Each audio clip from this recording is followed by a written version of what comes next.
नमस्कार, मी अनिल उपाध्ये. शिवसिद्ध बातमीपत्रात आपलं स्वागत आहे. पाहूया आजची बातमी. करवीर तालुक्यातील गांधीनगर इथं परमपूज्य सद्गुरू स्वामी शांतीप्रकाशजी महाराज यांच्या कृपाशीर्वादाने आणि परमपूज्य स्वामी देवप्रकाशजी महाराज यांच्या मार्गदर्शन आणि आशीर्वादाने प्रेमप्रकाशजी संत श्री हरिराम सावलानी यांच्या द्वितीय पुण्यतिथी निमित्त श्री भागवत कथा वाचनाचे आयोजन केले आहे.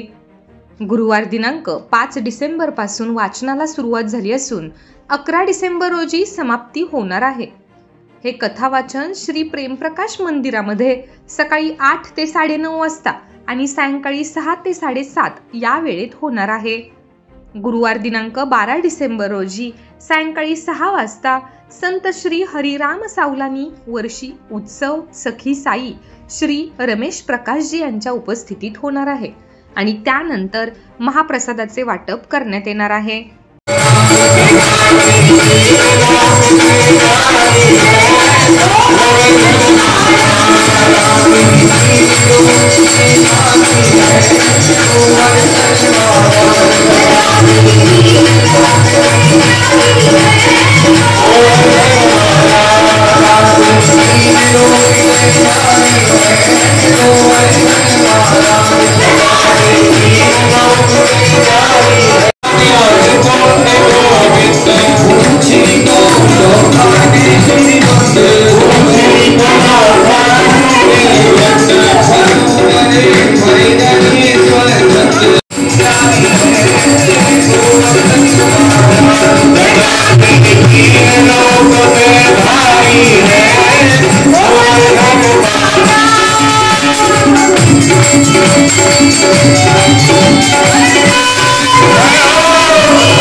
गांधीनगरहून शिवसिद्ध न्यूजसाठी सतीश राजपूत.